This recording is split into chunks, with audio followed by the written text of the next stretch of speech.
Dear students, welcome to my YouTube channel intent coaching classes. हमारा integral calculus chapter चल रहा है। इसमें हम टेक्निक्स ऑफ इंटीग्रेशन पढ़ रहे हैं। हमारी आज की जो इंटीग्रेशन की टेक्निक है वो है इंटीग्रेशन बाय पार्ट्स। देखो, हम बाय पार्ट्स इंटीग्रेशन कब करते हैं? If f x and g x are two integrable function then integration of f x into g x. अगर हमारे पास टू फंक्शन है और उनकी प्रोडक्ट हो रही है, हमने उनकी इंटीग्रेशन फाइंड आउट करनी है, उसके लिए हमारे पास ये प्रोसीजर है कि हमने फर्स्ट फंक्शन को एज इट इज लिखना है और जो सेकंड फंक्शन है उसकी इंटीग्रेशन करनी है, माइनस फिर फर्स्ट फंक्शन का डेरिवेटिव इनटू सेकंड फंक्शन की इंटीग्रेशन और उसके बाद इसकी करनी है हमने होल इंटीग्रेशन। ठीक है, फर्स्ट हम देखते हैं कि हमने फर्स्ट फंक्शन किसको लेना है और सेकंड फंक्शन किसे लेना है। हमें पता है कि जब हमने डेरिवेटिव किया था उसमें हमने जब प्रोडक्ट रूल लगाया था उसमें हम किसी को भी फर्स्ट फंक्शन या सेकंड फंक्शन सपोज कर सकते हैं, लेकिन इंटीग्रेशन में हमारे पास एक कंडीशन दी हुई है कि हमने फंक्शन जो है फर्स्ट या सेकंड उसी के अकॉर्डिंग ही लेने हैं। देखो, जब भी दो फंक्शन की प्रोडक्ट होगी हमने उसकी इंटीग्रेशन करनी है तो आपने आईलेट मेथड याद रखना है। ठीक है, आई रेफर्स करता है to inverse trigonometry function and L refers to logarithmic function, A algebraic function and T trigonometric function and E exponential function. इसी के अकॉर्डिंग आपने फर्स्ट या सेकंड फंक्शन चूज करना है। ठीक है, अगर हमारे पास इनवर्स ट्रिग्नोमेट्री फंक्शन है तो हम उसको फर्स्ट फंक्शन मानेंगे। अगर इनवर्स ट्रिग्नोमेट्री फंक्शन नहीं है, कोई लॉगरिथमिक फंक्शन है, तो हम उसको फर्स्ट फंक्शन मानेंगे। आईलेट के अकॉर्डिंग ही हम इंटीग्रेशन बाय पार्ट्स करेंगे। ठीक है, हम एक एग्जाम्पल करते हैं। देखो, हमारे पास ये एग्जाम्पल दी है, हमने इंटीग्रेशन करनी है e की पावर 2x इंटू एक्स। अब हमें ये पता है कि आईलेट के अकॉर्डिंग हमारे पास जो एक्सपोनेंशियल फंक्शन है वो लास्ट में आएगा और जो अलजेब्रिक फंक्शन है वो पहले आएगा। ठीक है, इसका मतलब हम इस फंक्शन को इस तरह लिखेंगे कि x हमारा फर्स्ट फंक्शन है और e raise to power 2x हमारा सेकंड फंक्शन है। ठीक है, देखो, अब हम इंटीग्रेशन बाय पार्ट्स करेंगे तो हमें पता है जो फर्स्ट फंक्शन है उसको एज इट इज लिखना है और सेकंड फंक्शन की इंटीग्रेशन करनी है। e raise to power 2x की इंटीग्रेशन आ जाएगी e raise to power 2x upon 2, फिर माइनस का साइन, होल इंटीग्रेशन, जो फर्स्ट फंक्शन है उसका डेरिवेटिव, x का डेरिवेटिव आ जाएगा 1 और उसके बाद हमने करनी है सेकंड फंक्शन की इंटीग्रेशन, तो वो आ जाएगी e की पावर 2x अपॉन 2 और इसकी कर देनी है होल इंटीग्रेशन। ठीक है, अब ये हमारे पास आ गया x e raise to power 2x upon 2 as it is, minus 1/2 common ले लेंगे, e raise to power 2x इसकी इंटीग्रेशन करेंगे तो वो आ जाएगा e raise to power 2x upon 2। तो यहाँ से हमारे पास आ गया x e raise to power 2x upon 2 minus e raise to power 2x upon 2 2 जा 4 प्लस c। आपने ये मेथड याद रखना है कि हमने जब भी दो फंक्शन की प्रोडक्ट हो रही है उसकी इंटीग्रेशन करनी है तो हम यूजिंग आईलेट फर्स्ट या सेकंड फंक्शन चूज करेंगे और उसके बाद इस फार्मूले की हेल्प से हम इंटीग्रेशन बाय पार्ट्स कर देंगे। देखो, एक एग्जांपल और करते हैं। हमें पता है ये हमारा अलजेब्रिक फंक्शन है और ये लॉगरिथमिक फंक्शन है और आईलेट के अकॉर्डिंग जो लॉगरिथमिक फंक्शन है वो पहले आता है अलजेब्रिक फंक्शन से, तो हम log x को हमारा फर्स्ट फंक्शन मान लेंगे और x को सेकंड फंक्शन मान लेंगे। अब हम करेंगे इसकी इंटीग्रेशन बाय पार्ट्स। ठीक है, तो first function as it is log x, x की इंटीग्रेशन आ जाएगी x square upon 2 minus whole integration, पहले फर्स्ट का डेरिवेटिव log x का डेरिवेटिव आ जाएगा 1 अपॉन एक्स और सेकंड फंक्शन की इंटीग्रेशन एक्स स्क्वायर अपॉन 2 और इसकी कर देंगे हम होल इंटीग्रेशन। ठीक है, तो ये हमारे पास आ गया log x x square upon 2 as it is minus, अब यहाँ से एक x और एक x कैंसिल हो गया और ये 1/2 कांस्टेंट टर्म में बाहर आ जाएगी और इंटीग्रेशन के लिए हमारे पास ओनली x बच जाएगा और ये हमारे पास आ जाएगा log x into x square upon 2 minus 1/2 और x की इंटीग्रेशन आ जाएगी एक्स स्क्वायर अपॉन 2। ठीक है, तो ये हमारे पास बन गया log x into x square by 2 minus x square by 4 plus c, तो ये हमारा आंसर आ जाएगा। नेक्स्ट है हमारे पास इंपॉर्टेंट थ्योरम्स। ठीक है, इन थ्योरम्स को हमने एज अ रिजल्ट यूज करना है। ठीक है, तो आपने इसका प्रूफ नहीं करना, ओनली आपने इन फार्मूलों को लर्न करना है। ठीक है, क्योंकि हम एज इट इज ये रिजल्ट यूज किया करेंगे। जैसे हमारा फर्स्ट रिजल्ट है, अगर हमने इंटीग्रेशन करनी है root a square minus x square d x, x कोई भी वेरिएबल है और ए हमारे पास यहाँ कोई भी कांस्टेंट टर्म है। ठीक है, तो इसकी जो इंटीग्रेशन आएगी वो आएगी x/2 root a square minus x square plus a square upon 2 sine inverse x upon a plus c. Second जो रिजल्ट है वो है integration root a square plus x square dx। तो ये इक्वल टू आता है x/2 root a square plus x square plus a square upon 2 log x plus under root a square plus x square, इसका mod plus c। और third है integration root x square minus a square. तो ये equal to आएगा x/2 root x square minus a square upon 2 log root x plus root x square minus a square plus c. Next है fourth important theorem, integration e raise to power x f x plus f dash x d x. ठीक है, जब भी हमारे पास इस type का function होगा कि हमारे पास ई रेज टू पावर एक्स के साथ कोई भी फंक्शन मल्टीप्लाई हो रहा है, साथ ही उस फंक्शन का प्लस पाके डेरिवेटिव है, तो इसकी इंटीग्रेशन इक्वल टू आ जाएगी e raise to power x as it is, और उसके साथ आ जाएगा ये वाला function f x plus c. Sixth हमारा रिजल्ट है integration 1/a square plus x square dx। तो ये इक्वल टू आ जाएगा 1/a tan inverse x upon a plus c. Six है integration of 1/a square minus x square dx। तो ये equal to आ जाएगा 1/2a log a plus x upon a minus x, इसका मॉड प्लस सी। और seventh है हमारे पास integration 1/x square minus a square. तो ये इक्वल टू आ जाएगा 1/2a log x minus a upon x plus a, इसका मॉड प्लस c। ठीक है, तो ये सभी रिजल्ट ही आपने एज इट इज याद रखनी है। हमारा एट्थ रिजल्ट है इंटीग्रेशन 1/रूट x square minus a square dx। तो ये इक्वल टू आ जाएगा log mod x plus under root x square minus a square plus c। ठीक है, और नेक्स्ट है इंटीग्रेशन 1/रूट a square plus x square dx। तो इसकी इंटीग्रेशन आ जाएगी log mod x plus root a square plus x square का मॉड प्लस c। ठीक है, नेक्स्ट है हमारे पास 10th एंड 11th रिजल्ट जो मोस्ट इंपॉर्टेंट है। ठीक है, इनमें हमने ये नहीं देखना कि हमने किसको फर्स्ट फंक्शन या सेकंड फंक्शन लेना है, हमने ओनली ये फार्मूला लर्न करना है, और जब भी इन दोनों टाइप के सम आएंगे तो हम इस फार्मूले की हेल्प से ही इन सम को सॉल्व करेंगे। ठीक है, e raise to power a x into sine b x d x. तो ये आएगा e raise to power a x as it is upon a square plus b square a into sine b x minus b into cos b x plus c. ठीक है, और अगर हमारे पास है e raise to power a x into cos b x, मतलब cos के बाद जो नंबर मल्टीप्लाई होगा उसको बी मान लेंगे, और यहाँ एक्स के साथ जो नंबर मल्टीप्लाई होगा उसे हम ए मान लेंगे। तो इसमें भी सेम फर्स्ट फंक्शन तो एज इट इज आ जाएगा e raise to power a x upon a square plus b square, और अगर यहाँ कॉस है तो कॉस आगे आएगा a cos b x plus b sine b x. ठीक है, तो आपने याद रखना साइन वाले में यहाँ माइनस आता है और कॉस वाली टर्म में प्लस आता है। साइन वाली टर्म में साइन आगे आएगा और कॉस बाद में आएगा, कॉस वाले में कॉस पहले आएगा और साइन बाद में आएगा। ठीक है, तो किसी भी वे से आपने ये रिजल्ट जो है 11 रिजल्ट आपने अच्छी तरह से लर्न कर लेने हैं, क्योंकि इनके रिलेटेड जो सम है वो पेपर में पूछे जाते हैं। अब हम इन फार्मूलों के रिलेटेड कुछ एग्जाम्पल्स करते हैं। देखो, जैसे हमारे पास ये एग्जाम्पल है ई की power x into sine x d x. तो हमें पता है ये हमारी इस फार्मूले के रिलेटेड है e raise to power a x into sine b x d x. ठीक है, यहाँ जो a है उसकी वैल्यू भी 1 है और जो b है उसकी वैल्यू भी 1 है।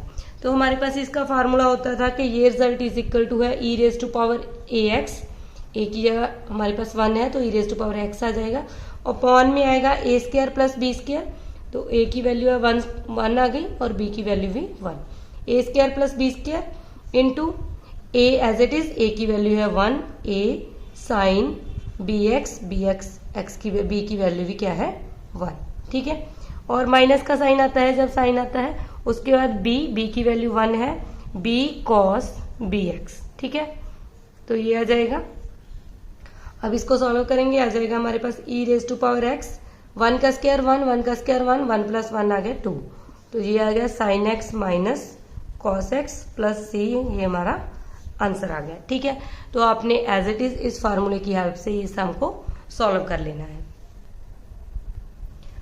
नेक्स्ट एग्जांपल है इंटीग्रेशन ई की power x tan inverse x plus 1 upon 1 plus x square. ठीक है, हमें पता है ये हमारी ये वाली टाइप है e raise to power x f x, और साथ ही है उसका डेरिवेटिव, क्योंकि हमें पता है tan इनवर्स एक्स का डेरिवेटिव होता है 1 अपॉन 1 प्लस एक्स स्क्वायर, और जब हमारे पास इस टाइप का सम आएगा तो हमें पता है उसकी इंटीग्रेशन, इसको सॉल्व करने की जरूरत नहीं, आप ओनली लिख दोगे e raise to power x into f x. ठीक है, तो इसका आंसर आ जाएगा e की power x into tan inverse x plus c. हमारी नेक्स्ट एग्जाम्पल है, देखो इसको हम इस तरह लिख सकते हैं 1/√9 को हम लिख सकते हैं 3 का स्क्वायर प्लस x का स्क्वायर, और हमने ये फार्मूला पढ़ा है कि 1/√a² प्लस x स्क्वायर। जब हमारे पास इस टाइप की फॉर्म है तो इसका फार्मूला होता है log mod x plus root a² plus x square का मॉड प्लस c। ठीक है, तो अब हम इसी सम को इस फार्मूले की हेल्प से एज इट इज इसकी इंटीग्रेशन लिख देंगे। तो यहाँ हमारे पास आ जाएगा log x की जगह पे यहाँ x ही है प्लस a², 3 का स्क्वायर 9 आ जाएगा और प्लस x स्क्वायर इसका मॉड प्लस c, तो ये हमारा आंसर आ जाएगा। ठीक है, तो जितने भी सम इस टाइप में आएंगे तो आपने ओनली इन फार्मूलों को लर्न करना है और इनकी हेल्प से ही हमने आंसर लिखना है। ठीक है, क्योंकि जब आप इसको सॉल्व करोगे तो ये बहुत लेंथी चले जाएंगे। ठीक है, उसमें हमारा बहुत टाइम कंज्यूम होता है, इसलिए आपको इन फार्मूलों को लर्न करना ही पड़ेगा। ठीक है, अगर आप इन फार्मूलों को अच्छी तरह लर्न कर लोगे तो आप इन सम को इजीली सॉल्व कर सकोगे। नेक्स्ट है हमारे पास 2 इम्पॉर्टेंट टाइप। ठीक है, अगर हमारे पास इस टाइप के सम आते हैं कि इंटीग्रेशन 1 क्वाड्रेटिक पॉलिनोमियल, अगर 1 कोई भी क्वाड्रेटिक पॉलिनोमियल है तो हमने देखो उसको किस तरह सॉल्व करना है कि फर्स्ट हमने जो इसका एक कांस्टेंट है x स्क्वायर का उसको कॉमन ले लेना है और बाकी जो टर्म है उसको लिख देना है। ये हमारे पास आ जाएगा a कॉमन आ जाएगा तो x स्क्वायर प्लस यहाँ आ जाएगा b/ax प्लस c/a। ठीक है, अब हमने क्या करना है कि यहाँ जो x का कॉफिशिएंट है उसका हाफ करना है और उसका हाफ करने के बाद जो नंबर आएगा उसका स्क्वायर एक बार ऐड कर लेना है और एक बार सब्ट्रैक्ट कर देना है। ठीक है, तो यहाँ हमारे पास क्या हो जाएगा, एक तो a प्लस बी का होल स्क्वायर या a माइनस बी का होल स्क्वायर, इस टाइप का सम बन जाएगा। ठीक है, क्योंकि हम इस टर्म को लिख सकते हैं x प्लस b/2a इसका होल स्क्वायर माइनस, और ये दूसरा नंबर आ जाएगा हमारे पास इस तरह b² माइनस 4ac/4a²। ठीक है, तो आपने ये याद रखना है कि हमने एक्स स्क्वायर का कोएफिशिएंट बाहर निकालना है और जो बीच वाली इक्वेशन बनेगी हमने उसको परफेक्ट स्क्वायर बनाना है। ठीक है, तो उसमें हमने जो एक्स का कोएफिशिएंट है उसका हाफ करके उसका जो वो नंबर जो बनेगा उसका स्क्वायर ऐड करना है और सब्ट्रैक्ट करना है और इन फार्मूलों में कन्वर्ट कर लेना है। ठीक है, तो हम एक एग्जाम्पल के थ्रू समझते हैं इसको। देखो हमारे पास एग्जाम्पल है 1/x² माइनस 6x प्लस 13। हमें पता है ये हमारे पास क्वाड्रेटिक पॉलिनोमियल है और क्वाड्रेटिक पॉलिनोमियल में हमने ये देखना है कि जो x स्क्वायर है उसका कोएफिशिएंट 1 होना चाहिए। अगर x स्क्वायर का कोएफिशिएंट 1 नहीं है तो हमने उस टर्म को कॉमन लेके x स्क्वायर का कोएफिशिएंट 1 बना लेना है। ठीक है, यहाँ ऑलरेडी 1 है तो हम एज इट इज इस इक्वेशन को सॉल्व करेंगे। ठीक है, उसके बाद हमने ये देखना है कि जैसे हमारे पास यहाँ x है, जो x का कोएफिशिएंट है हमने उसका हाफ कर लेना है। ठीक है, 6 है, 6 को 2 से डिवाइड करेंगे तो वो 3 आ जाएगा और जो ये नंबर बनेगा उसका स्क्वायर एक बार हमने ऐड करना है, एक बार सब्ट्रैक्ट करना है। ठीक है, तो ये यहाँ से हमारे पास बन जाएगा x² माइनस 6x, 3 का स्क्वायर आ जाएगा 9 हम एक बार ऐड कर देंगे और एक बार सब्ट्रैक्ट कर देंगे। अब हमने क्या करना है, इस इतनी टर्म्स को हमने साथ में कंबाइन कर लेना है और इसको एक साथ कंबाइन कर लेना है। तो यहाँ से हमारे पास बन जाएगा 1/, ये हमारे पास बन जाएगा x माइनस 3 का होल स्क्वायर। ठीक है, क्योंकि ये इसको हम लिखेंगे a² plus b² minus 2ab, वो फार्मूला लग जाएगा तो a माइनस b का होल स्क्वायर हो जाएगा। ठीक है, और प्लस माइनस के 9 प्लस के 13 इसको सब्ट्रैक्ट करेंगे तो यहाँ हमारे पास आ गया प्लस के 4। अब इसको हम इस तरह लिख सकते हैं 1/x माइनस 3 का स्क्वायर, 4 आ जाएगा 2 का स्क्वायर। तो हमें पता है इसका फार्मूला क्या होता है, 1/, ये हमारे पास x है, x² प्लस a², तो ये इक्वल टू होता है 1/a की वैल्यू है 2 constant term tan inverse x/a। ठीक है, प्लस c, तो ये हमारा आंसर आ गया। ठीक है, डायरेक्टली हमने वो फार्मूला यूज किया और इसको सॉल्व कर लिया। ठीक है, अदरवाइज आप सब्स्टिट्यूशन मेथड भी लगा सकते थे, फर्स्ट हम x माइनस 3 को t पुट कर लेंगे और उसके बाद सॉल्व करेंगे। अदरवाइज आप एज इट इज इसको पूरे फंक्शन को x मान लो और इस फंक्शन को a मान लो, तो आपने इस तरह इस सम को सॉल्व करना है। तो आपने ये वाली टाइप याद रखनी है, जब भी 1/ क्वाड्रेटिक पॉलिनोमियल आती है तो आपने उस सम को इसी मेथड से सॉल्व करना है। हमारी सेकेंड इंपॉर्टेंट टाइप है, अगर हमारे पास इस तरह का फंक्शन है कि integration linear polynomial upon quadratic polynomial. ठीक है, ऊपर हमारे पास कोई भी लीनियर पॉलिनोमियल है और अपॉन में क्वाड्रेटिक पॉलिनोमियल है, हमने उसकी इंटीग्रेशन करनी है, तो हम क्या करेंगे, जो लीनियर पॉलिनोमियल है इसको इक्वल टू रखेंगे ए हमारे हम कोई भी कांस्टेंट सपोज किया करेंगे, और डेरिवेटिव ऑफ डिनोमिनेटर, जो डिनोमिनेटर में क्वाड्रेटिक इक्वेशन है उसका डेरिवेटिव करेंगे और प्लस बी करेंगे। ठीक है, ए बी यहाँ कोई भी कांस्टेंट है, उसके बाद हमें पता है डेरिवेटिव ऑफ डिनोमिनेटर, हमें पता है इसका डेरिवेटिव बन जाएगा 2ax प्लस बी और b एज इट इज। अब इन दोनों इक्वेशंस को कंपेयरिंग करके हमने p एंड q इसके इक्वल लिख लिया, और इन इक्वेशंस को सॉल्व करके हम capital a and b find out करेंगे और वापस इस इक्वेशन में पुट करके उसको सॉल्व करेंगे। ठीक है, तो ये भी टाइप हम एक एग्जाम्पल के थ्रू समझते हैं। देखो जैसे हमारे पास ये वाली एग्जाम्पल है, हमें पता है ऊपर हमारे पास लीनियर इक्वेशन है और अपॉन में क्वाड्रेटिक इक्वेशन है। तो देखो हम इसको किस तरह सॉल्व करेंगे। हमने ये पढ़ा कि जो लीनियर इक्वेशन है वो इक्वल टू लिखेंगे a, ठीक है, और इसका डेरिवेटिव जो डिनोमिनेटर में है क्वाड्रेटिक इक्वेशन, इसका डेरिवेटिव करेंगे तो ये आ जाएगा 4x माइनस के 2 और प्लस में आ जाएगा b। ठीक है, अब हम कंपेयर करेंगे x वाली टर्म को x वाली टर्म के साथ कंपेयरिंग करेंगे, तो यहाँ 3 है x का कोफिशिएंट, ये इक्वल टू आ जाएगा, इसको इसके साथ मल्टीप्लाई करेंगे तो 4ax हो जाएगा। ठीक है, तो इसका कोफिशिएंट आ जाएगा 4a के इक्वल। तो यहाँ से हम a की वैल्यू फाइंड आउट कर लेंगे, a की वैल्यू आ जाएगी 3/4। ठीक है, उसके बाद सेम यहाँ 1 है कांस्टेंट टर्म, और इसको इसके साथ मल्टीप्लाई करेंगे तो ये आएगा माइनस के 2a plus b। Constant term को कांस्टेंट टर्म के साथ कंपेयरिंग करेंगे और वेरिएबल वाली टर्म को वेरिएबल वाली टर्म के साथ। ठीक है, तो 1 इज इक्वल टू -2, a की वैल्यू यहाँ फिल कर देंगे 3/4 plus b as it is, ये आ जाएगा 2 2 जा 4, 3/2 आ गया। इसको दूसरी साइड ले जाएंगे, 1 plus 3/2 is equal to b। तो अब हम इसका एलसीएम ले लेंगे, तो ये हमारे पास बन गया 5/2। ठीक है, तो इसका मतलब b की वैल्यू आ गई 5/2। जब हमने a and b find out कर लिया तो यहाँ हमने ये वैल्यू फिल कर देनी है।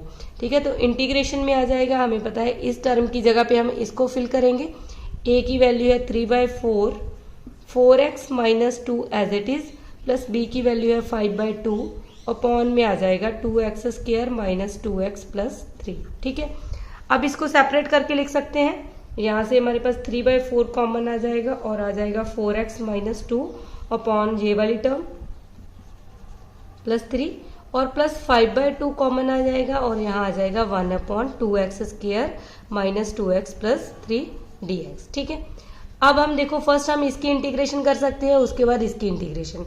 तो हमने ये वाला फार्मूला भी पढ़ा था कि यहाँ अगर हमारे पास ये वाला फंक्शन है fx और ऊपर इसका डेरिवेटिव है, ठीक है, तो ये इक्वल टू होता है log ऑफ fx। ठीक है, तो इसको हम एज इट इज लिख देंगे 3/4 एज इट इज, और इसकी इंटीग्रेशन आ जाएगी log of 2x square minus 2x plus 3।